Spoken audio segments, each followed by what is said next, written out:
welcome to the podcast Buffy and the Art of Story Season 3. If you love Buffy the Vampire Slayer and you love creating stories or just taking them apart to see how they work, you're in the right place. I am Lisa M. Lilly, author of the Awakening Supernatural Thriller series and the QC Davis Mysteries, and founder of WritingAsASecondCareer.com. This Monday, we're talking about Season 3, Episode 13, The Zeppo, where Xander has a very strange night and we see Faith again at last. In particular, I'll cover why Xander is the protagonist of this episode, whether scenes can be from the point of view of a character who is not in them, the effect of a deliberately unfinished subplot, and an atypical mood and tone for many of the scenes. As always, there will be no spoilers except at the end to talk about foreshadowing, but I'll give you plenty of warning. Okay, let's dive into the Hellmouth. The Zeppo was written by Dan Weber and directed by James Whitmore Jr. The original air date was January 26, 1999. We start, as we should, with conflict. This is the initial conflict that draws the reader in, and sometimes it relates to our main plot, and sometimes it doesn't. Here it relates to both the main plot and what I'll call a subplot, though I'm not entirely sure if that is the right word. We begin in a very dark cave. There is fog drifting through it in clouds. Willow emerges, holding a candle and chanting. Faith, Buffy, and Giles are fighting demons that have claws. There's a lot of screeching. The demons seem very powerful. And Faith finally uses a giant sword to stake the last one. Already, the tone feels somewhat different than our usual Buffy scenes. It's not so much darker, but maybe darker tones overall. That fog drifting through everything gives it an almost gothic feel, and the music feels amped up and over the top.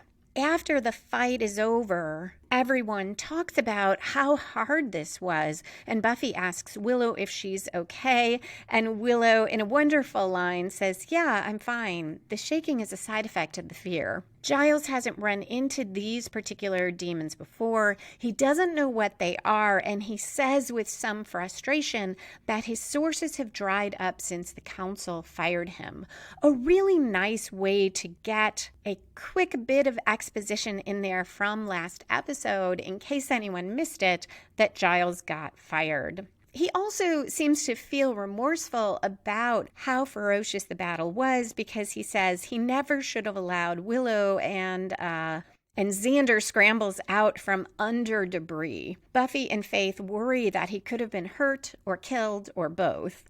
And Buffy says, maybe you shouldn't be leaping into the fray like that. Maybe you should be fray adjacent. Side note, I am pretty sure this is where the name of a future Slayer called Frey in the comic books came from. Xander argues, who was it who distracted the lead demon by letting her pummel him about the head? And Faith tells him he was real manly and all, especially with the shrieking. Giles chimes in, suggesting Xander hang back to the rear in the future, and Xander makes a Superman Jimmy Olsen joke, which is lost on Giles. And we go to credits. We come back at 3 minutes, 58 seconds in. It is a sunny day at school. In the courtyard, Xander's trying to get some guys to throw a football to him. Finally, one of them throws a long pass to Xander, who misses it. And at 4 minutes, 28 seconds in,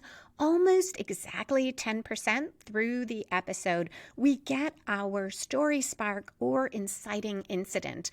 That is the incident that gets the main plot rolling in any story, and you'll almost always see it at that 10% mark. Here, the missed football hits Jack, a wiry, tough guy, and it knocks over his soda. Xander apologizes, making bad jokes while he does about the football player's arm, but Jack is not amused, and he quickly escalates and says, "I ought to cut your face open." Poor Xander is trying to say it was just an accident. Jack tells Xander that he and his buddies will kick Xander's ass into a brand new shape next time he sees Xander. Xander backs off, clearly shaken. Cordelia, off to one side, has watched all of this, and she says, "Boy, of all the humiliations you've had that I've witnessed, that was the latest." She goes on to belittle Xander, telling him Jack is a psycho who repeated multiple grades in school, but even he is cooler than Xander. Xander doesn't understand why, with all the demons and vampires he's faced, how a little bully like Jack O'Toole can still scare him.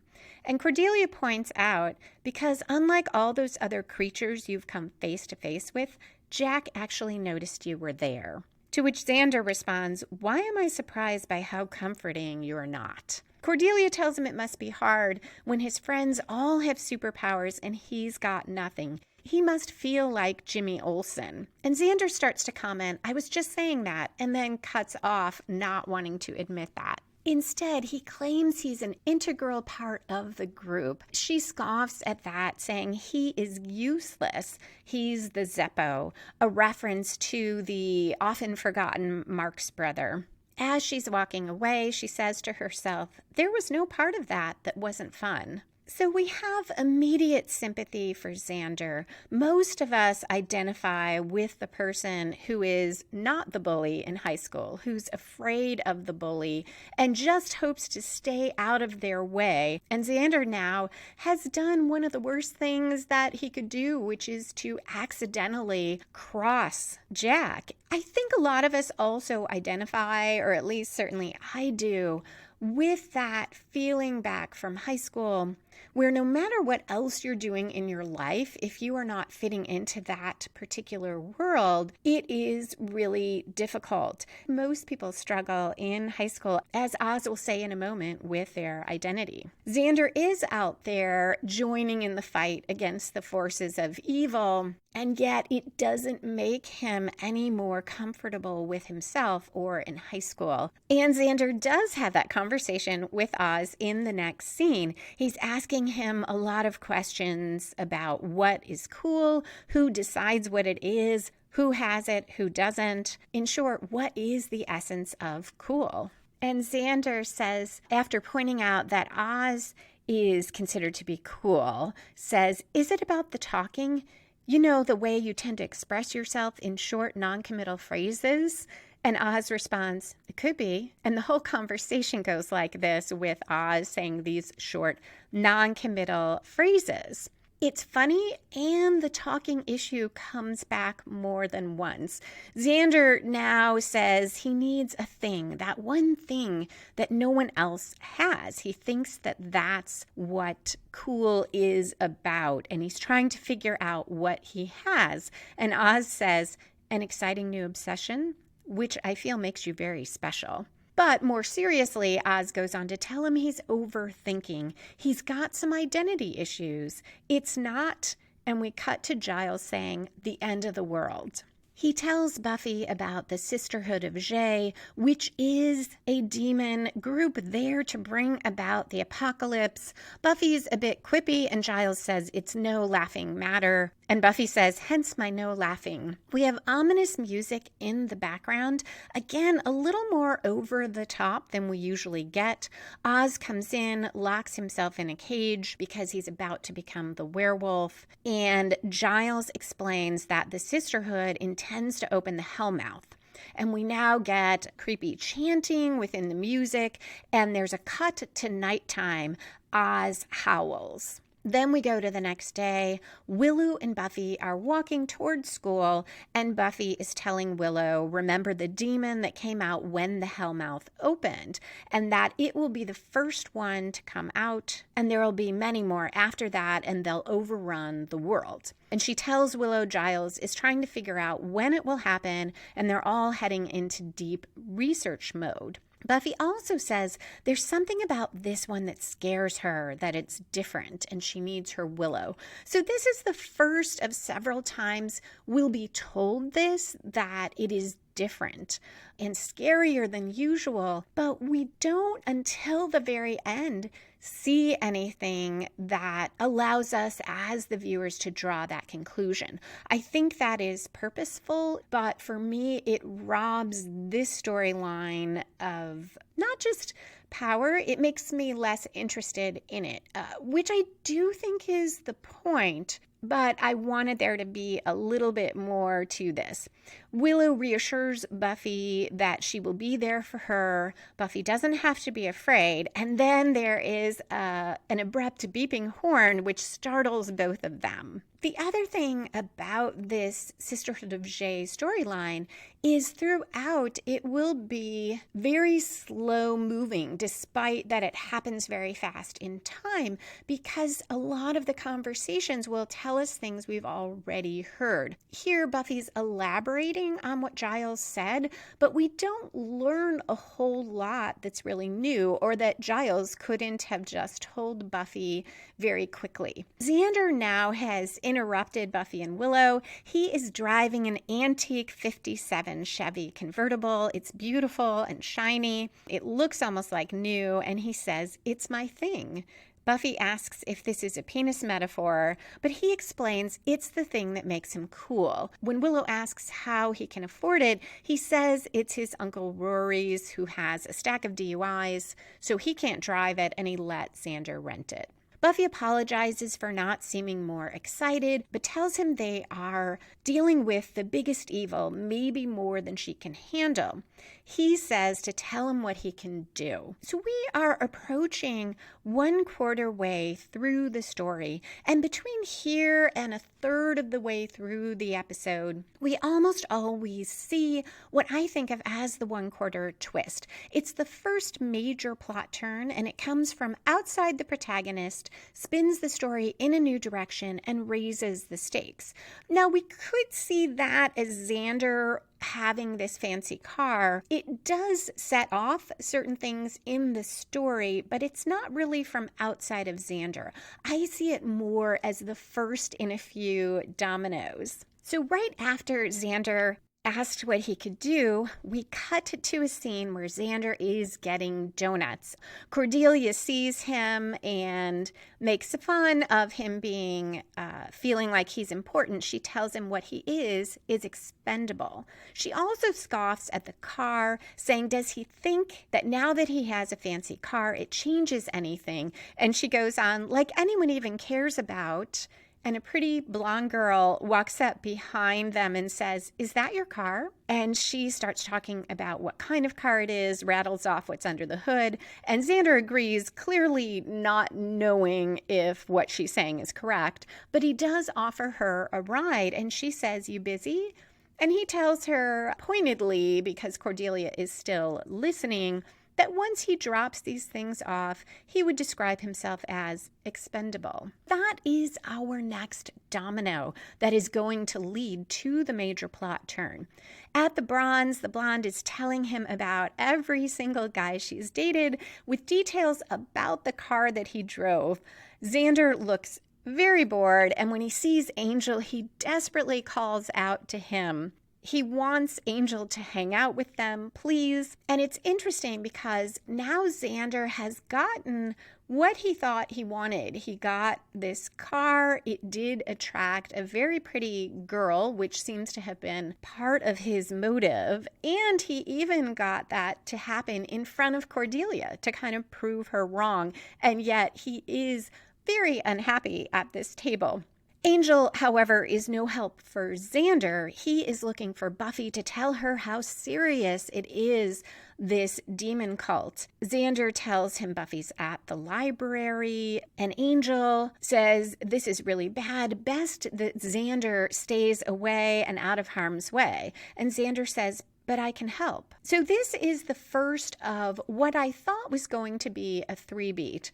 A 3-beat is where the same line or the same concept or incident comes back 3 different times in 3 different ways in a story or episode. After Angel leaves, the blonde wants to go for another ride, and Xander looks like he figures that's better than sitting and talking about cars. As they walk out, he is complaining about how how his friends ignore how much he's helped. And he says, they've now gotten in the car, and he starts it up, and he says, they act like I'm some sort of klutz. And of course, he pulls right into the parked car in front of him. He's very shaken. He asks the girl if she's hurt, and she's not. We're at 13 minutes, 54 seconds in, and he says, it's just a little fender bender. It's not the end of the world. But as he says that, Jack O'Toole steps out of that parked car. So this moment definitely comes from outside Xander, the fact that Jack is sitting in that car, and it takes the story in a new direction and raises the stakes, because in a moment we will see Jack come very close to killing Xander. So I see this as the 1/4 twist. We cut to Oz, who's growling in his cage. Buffy and Willow sit at the library table. Buffy's reading about the Sisterhood of Jay. Giles comes out of his office angry that the council won't take his calls. He's going to try contacting the spirit guides. He has no idea if they'll help, but he has to try. And Giles says, for all we know, the entire world rests on the... Did you eat all the jellies? He is looking at that donut box. There were 4 of them. Willow volunteers that Buffy ate 3. And the conversation turns to Xander, but Buffy says this will be easier if they keep him out of it so she knows he's safe. We cut to Xander, who is anything but safe. Once again, he is trying to apologize. He says he has no insurance, but he can pay for the damage. Jack, though, pulls a very large knife that looks more like a small sword, and he named it Katie, to which Xander says, you gave it a girl's name. How very serial killer of you. Jack puts the point to Xander's neck, asks if he's scared, and doesn't he feel pathetic? Jack also says the difference between the two of them is fear. Who has the least fear? Which Jack claims has nothing to do with who is holding Katie. And to prove it, he gives the knife to Xander and then pins him anyway. Fortunately for Xander, a cop intervenes. He is not at all surprised to see Jack O'Toole threatening someone, but Xander says no, Jack didn't attack him. After the cop leaves, Jack is very pleased that Xander didn't narc on him, and now he wants to take a ride with Xander and the blonde, because he was on his way to go get the boys. And Xander says, what about your car? Jack says, it ain't mine. So Xander asks where the boys are, and we cut to a cemetery. Jack is chanting over a grave, saying, he shall arise. It's unclear why Xander stays, and I struggle with this in the episode. Especially because once the dead guy arises from the grave, the girl screams and runs off. Bob, the dead guy, is thrilled to be back. He and Jack hug. Xander says, I'll call you after the girl, and Jack introduces Xander, who wants to leave the two of them to catch up, but Jack says no, Xander's the wheelman. At another grave, there's another chant, another guy rises. We cut to Restfield Cemetery. Giles is calling on the spirit guides in Latin. They appear in a sort of glowing field of white and gold light and answer in Latin, but they aren't going to help. It could create too much chaos on Earth. This is a thread in what's becoming more clear is a subplot, because we're not getting much movement. We're not seeing much action. And this thread, too, doesn't go anywhere. So we had Giles go try to consult the spirit guides. Mainly, it looks like to have him cross paths with Xander. Earlier, I mentioned something about the protagonist, kind of assuming that that was Xander. I'm not sure that was clear in the beginning, but by now in the episode, it's clear. So remember, our protagonist should have a goal, which Xander has. His goal is to be cool, and he actively pursues that goal. He asks Oz about it. He thinks it over. He gets a car. He takes this girl for a ride, while Buffy and Giles are reacting. Yeah, they want to stop the Sisterhood of Jay, but we don't see them doing very much. This is mostly from Xander's point of view. I'm not sure if it's more than half of the scenes so far where Xander is in them and we're following him, but that is more than usual given that the show is Buffy's show. More important, his scenes are layered. there is forward movement. In the demon plot, all that's really happened is Giles and Buffy talked, Willow and Buffy talked and researched. Giles complained twice about the council and then once about donuts. And now he asks guides for help, but they won't help. So we are essentially in the same place that we were when Giles first told Buffy about the sisterhood. Xander, in contrast, has taken a step to try to be cool. He got the car from his uncle. He attracted a girl. He crossed paths with Jack again, escaped being killed, though that was not really through his own doing, and has been there for 3 people being raised from the dead.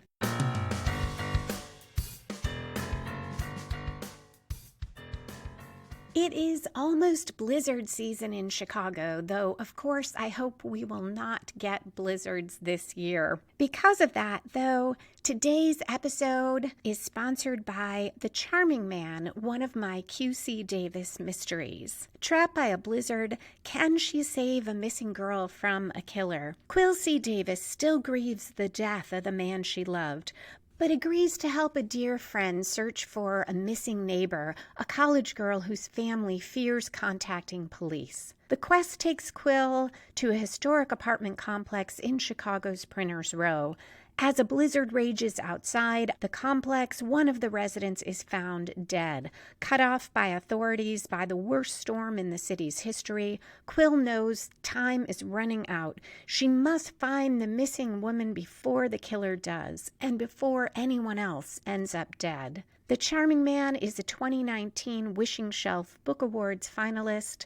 While it's the second book in my QC Davis mystery series, it stands alone. If you enjoy bold and quick-witted heroines, fast-paced suspense, and life and death stakes, then you'll love the QC Davis mystery, The Charming Man.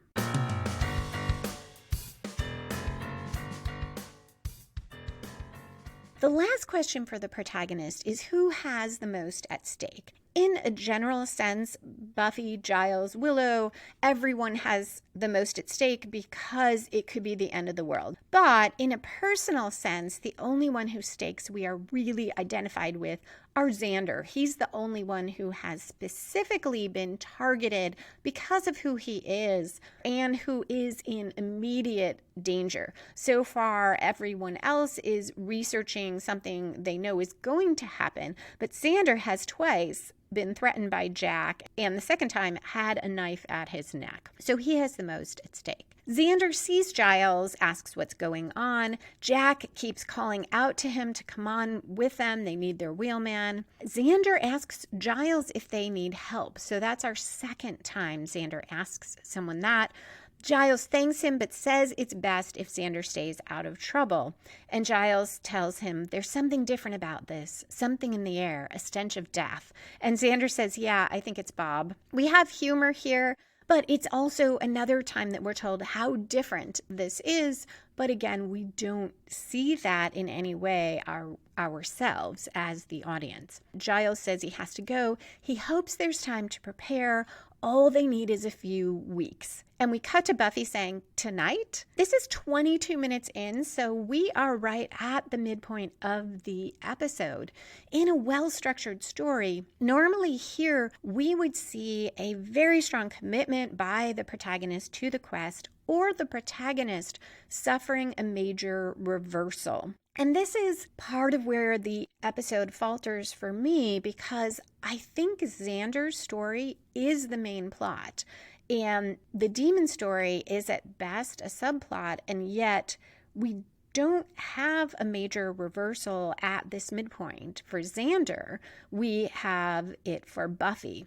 Because when she says tonight, we see that she is sitting with Willie. He is all beat up. He's on the floor. And the conversation makes it clear this is not Buffy beating him up. This was the Sisterhood of Jay that came after him. And he is also near death. Buffy has called an ambulance. He tells her that the demons were looking for Angel and coming after Buffy too. And nothing could stand in their way because tonight is the night. Willie tells her if the Hellmouth opens, those demons will be the least of her problems, and he advises her to go find Angel, go somewhere quiet, and think how she wants to spend her last night on Earth. Though, again, it doesn't have that much power because we're just being told that rather than seeing any action that makes it clear. Back to Xander, he is driving these dead guys around. I really needed a reason why Xander stayed with them. I can imagine some.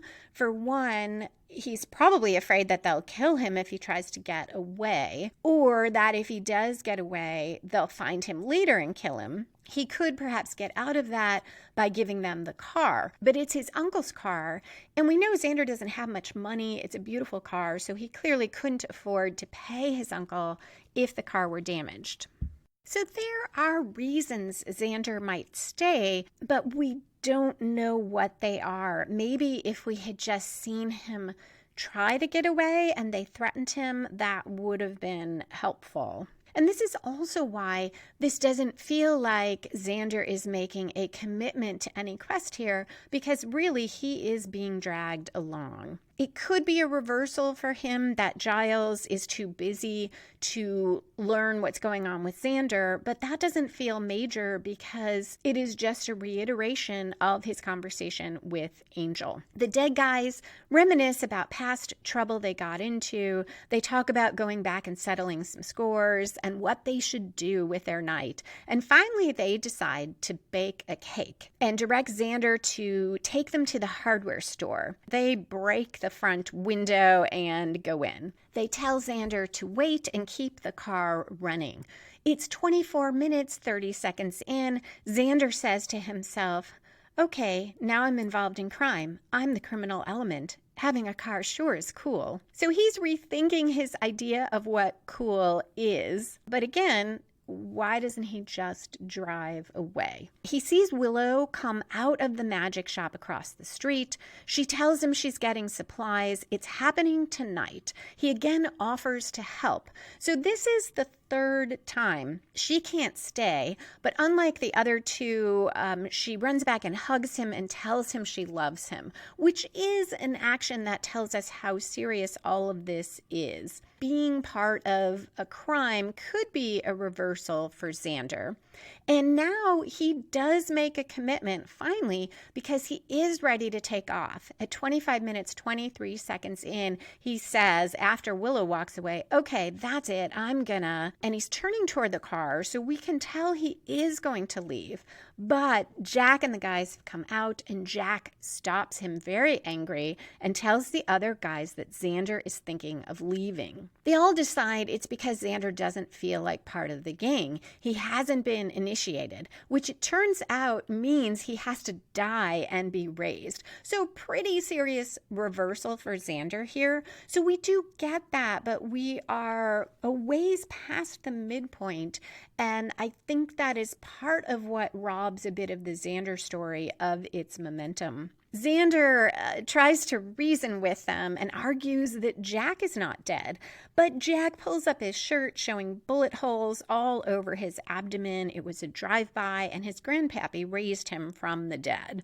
Now Xander runs, he dodges, he leads them around, and finally leaps back into the car and drives away. The guys are mad because Xander took off with their stuff, but they head back inside the hardware store. Xander down the road sees Faith. She is fighting one of those demons, and it is not going great. At 28 minutes in, Xander manages to run over the demon. Faith leaps into the car, and they drive away. At Faith's hotel, they run inside. The demon dislocated Faith's shoulder, and she tells Xander to hold her.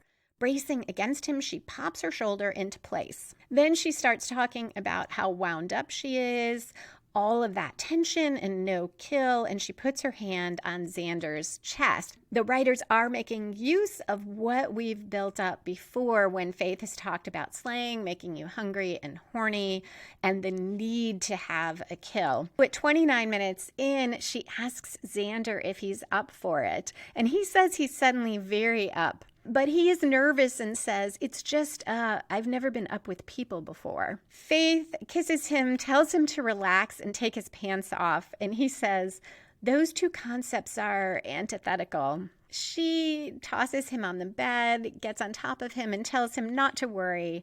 I'll steer you around the curves. Xander says, "Did I mention that I'm having a very strange night?" In the next scene, he's holding Faith. They're lying in bed facing each other, but there's a quick cut, and Xander, bare-chested, is standing outside her motel room door holding the rest of his clothes, and she tells him it was great, she has to shower, and slams the door. At 30 minutes, 39 seconds in, Giles is near the library cage door. Willow's holding the tranq gun, but Oz bursts out before they're ready, Oz as the werewolf. Willow struggles, and both of them are almost attacked, but she shoots Oz and knocks him out. And we learn they need to move him because this is where the Hellmouth will open and where they need to do a ritual. It isn't clear why they didn't tranquilize Oz while he was still in the cage. I guess that it all just got away from them. This adds to the sort of melodramatic tone of these types of scenes, because the music's very intense. It's this really intense moment that doesn't have much to do with the demon plot. This is where I'm starting to feel like all of these scenes are from Xander's point of view in a sense, despite that he's not there. But we are seeing snippets of the action. We are seeing what people say. We're seeing sort of side things that are perilous but don't really go to that main plot the way you might if Xander were just kind of hearing about it or popping in here and there, but not there for the main action. We're now nearing the 3/4 point of the episode, and usually here we see another major plot turn that grows out of the protagonist's actions at the midpoint. So at 31 minutes, 20 seconds in, Xander in the car looks through the bag of stuff from the hardware store and says, "Hey, they're not baking any cake." He drives back to the store, but the guys are gone. He talks through where they might go, but has a little trouble staying on track because in the middle he says, "I can't believe I had sex." He finally decides that Buffy will know what to do and drives off, and we cut to Buffy saying, "I don't know what to do." Angel says then let him decide. He can do this. It's the only way. But she says she can't watch him die again. He tells her he loves her. There is more soaring music. They're in front of the burning fire in dim lighting. And he tells her nothing can change that, not even death. She says he may be ready to go, but she's not ready to lose him.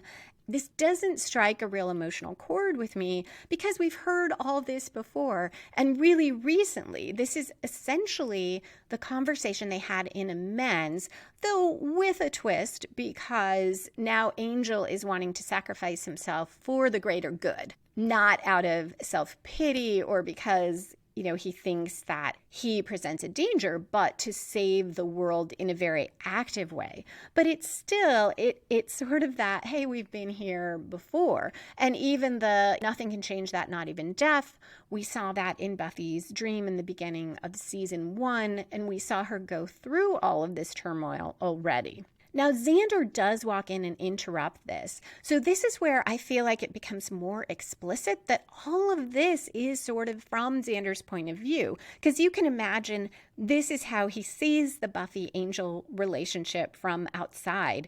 Everyone's telling him to keep out of things, stay out of the fray. And so he gets this kind of outside side view, which is very exaggerated. Like everything is big drama with Buffy and Angel. And it's everything's the end of the world. And Xander is not quite part of it. And therefore, I think to him, it would seem like, well, this is how Buffy and Angel, everything about them is. So at 33 minutes, 28 seconds in, Xander says, I've got this, there's this, this is probably a bad time. And Buffy nods and he says, can I help?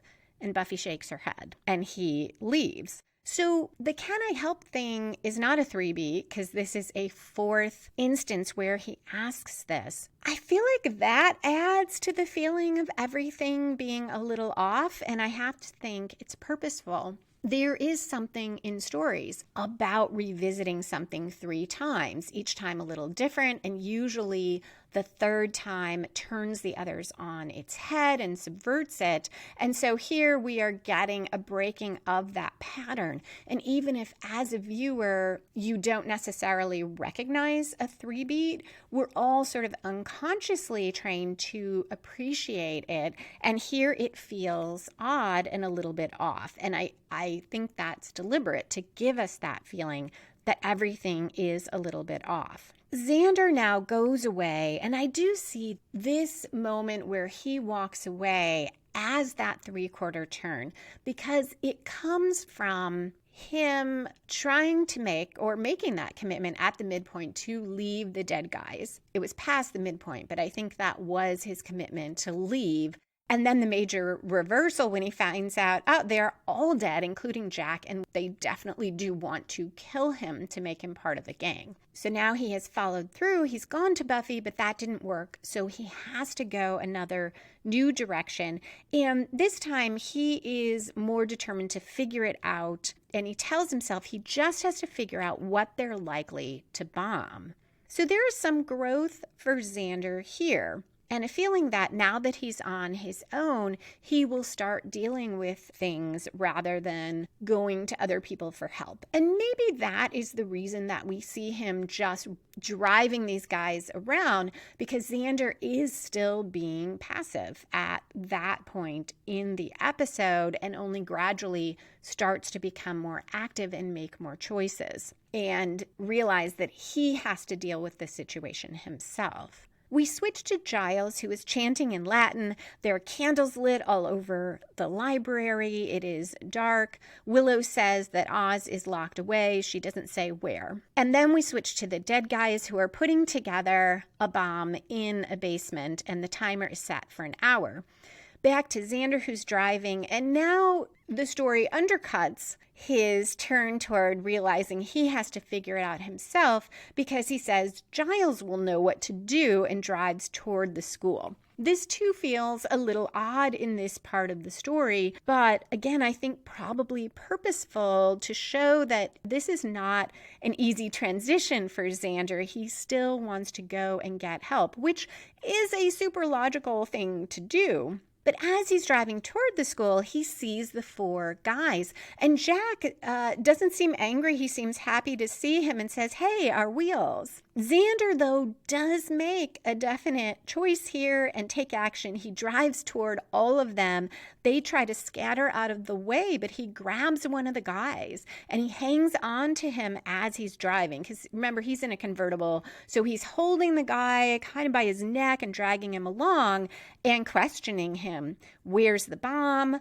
And the guy says in the high school, and then he finally says in the boiler room. Xander is now in this Clint Eastwood-like monologue where he says he's about to ask one more question and the guy had better get it right, sounding very threatening, probably trying to be cool. And he's about to ask how to defuse the bomb, but the guy's head hits a signpost and just comes right off. And Xander says, I probably should have left out that whole middle part. So this is a kind of callback both to Xander's rambling in the initial encounter with Jack and his conversation with Oz, his observation that perhaps Oz is cool because of the way that he speaks or doesn't speak, doesn't use a lot of words. Xander drives toward the school. The remaining guys chase after him, but they're on foot, so they fall behind. The action goes very fast from here on. In the library, the Hellmouth has opened, and these giant, sort of snaky demons are rearing their heads all over the place. They are definitely much bigger than what we saw at the end of season 1, and Giles says it's grown. There's flashing lights, lots of noise. Faith and Buffy keep racing in and getting thrown out again. Back with Xander, he is in the school and the dead guy finds an axe. He breaks glass to get it. There always seems to be these cases with axes, I guess, for firefighting in Sunnydale High. My high school did not have axes lying around, but it's Sunnydale.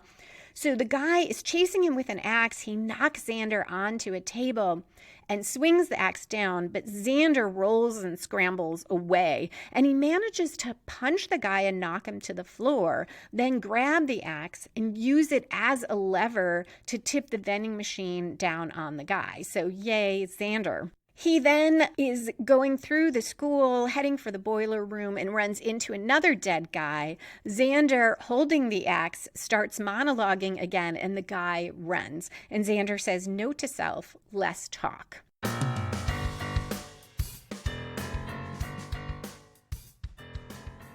If you are enjoying the podcast, please help it reach more listeners by telling a friend who loves Buffy about the show, by posting on social media, or sharing my tweets or posts, or by leaving a review wherever you like to listen to podcasts. You can also help by becoming a patron, which you can do through the link in the show notes or at patreon.com/LLily. That's LLILLY.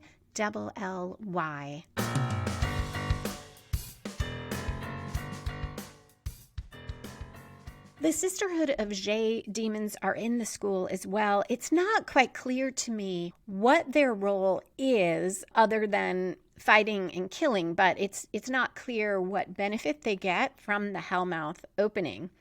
But they do start chasing that dead guy. Xander wisely gets out of the way, and they rip the guy to shreds in a classroom. Xander is shaken watching that, but he runs to the boiler room. Now only Jack is left of those 4 dead guys. We're at the climax where our opposing forces engage in their final clash, and we resolve the main plot. At 38 seconds, 21 minutes in, Xander finds the bomb, and there's less than 2 minutes left. And Xander says to himself as he looks at all these wires sticking out, dumb guy, little bomb, how hard can it be? Jack attacks him from behind and says, it just got harder. Xander tells him, I'm not leaving until that thing's disarmed. And Jack says, I guess you're not leaving. They fight. Jack eventually gets the knife in Xander's face, saying Xander pissed him off. And he goes into his own monologue about what he's going to do. He's going to carve Xander's face, his eyes. And Xander says, you're going to do all that in 49 seconds. They fight a bit more. Xander manages to get himself between Jack and the exit.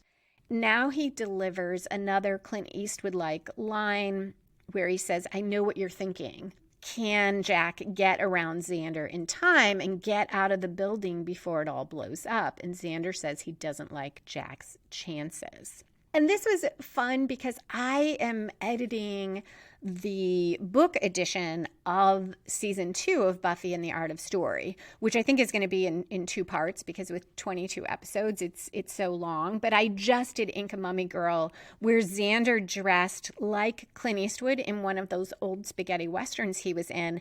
And now we get Xander using Dirty Harry's words, which was Clint Eastwood's iconic character, when he said that to the villain. I think he said, I know what you're thinking. And it was about, did he fire 6 shots or only 5? Essentially, is there a bullet left in the gun? So Xander is now calling on that. And I think that, too, is not accidental because we can see Clint Eastwood being sort of Xander's picture of what is cool. Jack, though, says, when Xander says, I don't like your chances, Jack says, then you'll die, too. And Xander responds, yeah, looks like. So I guess the question really is, who has less fear?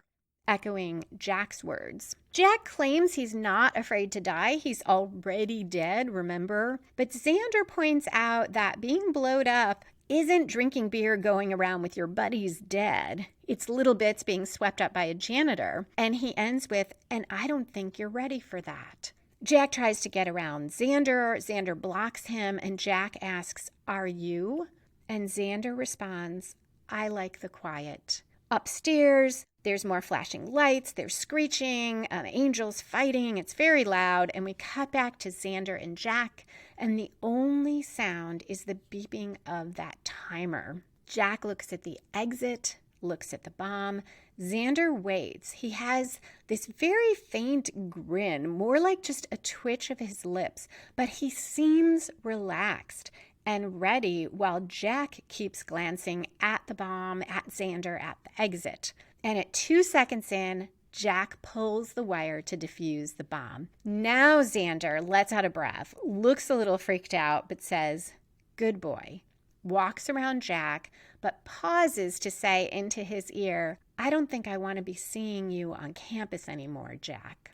And he leaves. So I love, love, love this. Xander has brought those skills he has from demon fighting, from outside the world of high school, into the school, literally. But more important, he has recognized his strength, that facing danger without superpowers, while feeling afraid, while being weaker than everyone around him, is strength, is courage. And also that it is a superpower. He faces death all the time and he accepts that it could happen. And he is ready to put his life on the line to save other people, sometimes to save the world. Someone like Jack is never going to do that, and that wins the day here. Xander can face death, and a little bully like Jack O'Toole can't. We're now at our falling action. This is where we tie up loose ends.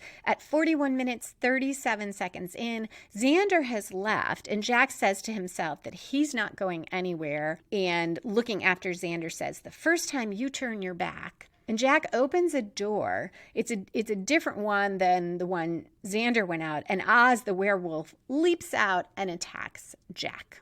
At the picnic table the next day, our friends, minus Xander, are talking about the night before. Willow's saying she can still hear the Hellmouth scream, and she'll never forget seeing its real face. They talk about Angel. Buffy says he was out for seconds, the longest of her life. And again, this feels kind of melodramatic. It obviously was a huge deal last night, but we didn't get to see it. Also, Angel and Buffy have been through so much that it almost doesn't feel realistic that Buffy is saying that those 2 seconds were the longest of her life. So essentially, we are hearing about the climax of the demon storyline secondhand. And that's why I'm not quite sure I can call it a subplot. And it's also why it still feels like Xander's point of view. He doesn't know exactly what happened. He didn't see it, so the audience doesn't. And this reminds me of writing in the first person. When you have a first person narrator throughout, your audience, your readers can only know what that narrator knows, as opposed to multiple points of view.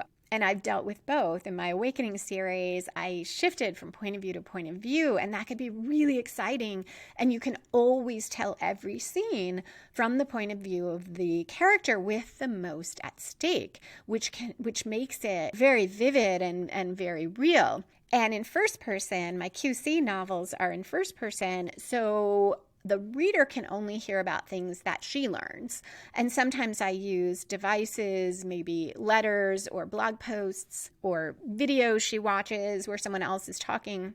But a lot of it is her telling someone else about something or them telling her. And I enjoy that point of view, but there are times there are limits and it takes some extra work to make scenes dramatic that the character is not present for. And here we are seeing that same sort of thing, only exaggerated, because I feel like the writers purposely are not telling us exactly what happened. We never do find out what went on. And Buffy compliments Giles, tells him it was the bravest thing she ever saw anyone do. And he says it was the stupidest, but the world continues to turn.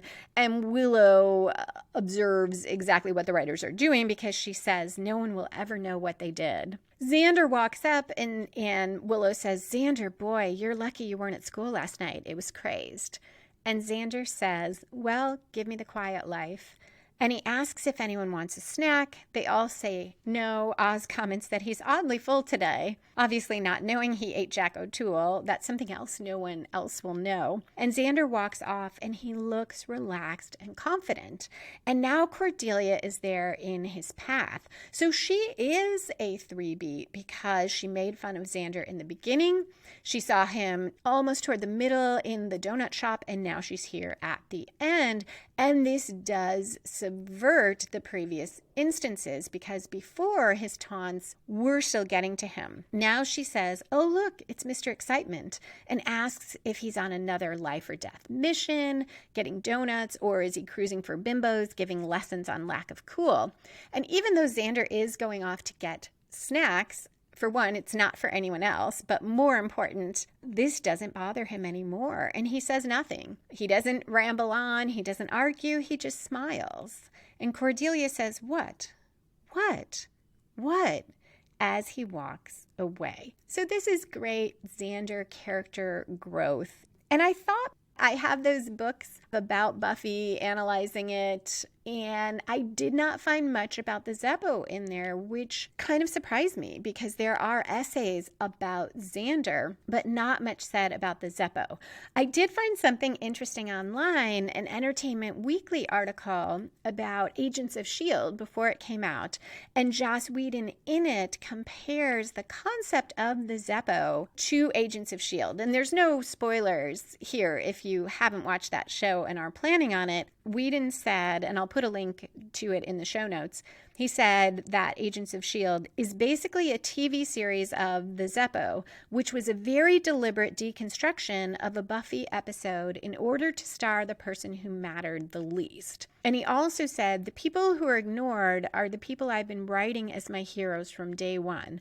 There's a world of superheroes and superstars. They're celebrities, and that's a complicated world, particularly complicated for people who don't have the superpowers, the disenfranchised. So this confirms the idea that when he says deconstructing, that a lot of those things probably that bothered me a bit about that demon plot, the melodrama, the fact that we don't see any of it happening, we're just told it, were very purposeful. So that is it for this episode, other than foreshadowing and spoilers, and I do have a little bit there, so I hope you'll stick around. If not, thank you so much for listening, and I hope you will tune in next Monday for Bad Girls, where Buffy steps into Faith's world for a while.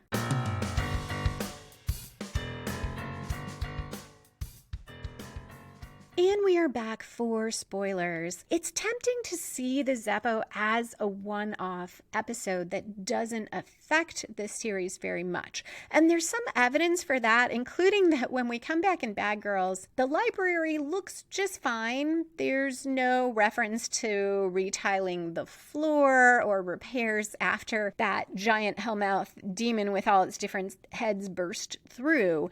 And we don't get a sense that there's a big time lag there because the Hellmouth burst through at the end of season 1, but that's the end of the school year and we don't come back till the next fall. So you can kind of headcanon that they fixed the library, though who knows how Giles explained it, maybe an earthquake. But here we come back to Bad Girls and there's no mention of that incident. But we do have references to the Zeppo Xander plot, and it does affect later developments. In a fun way, we get a reference at the opening of Bad Girls because Faith and Buffy are fighting these two vampires, and in the midst of it, Faith is asking Buffy if she ever had sex with Xander. And Buffy doesn't know that Faith has, but it is a fun conversation.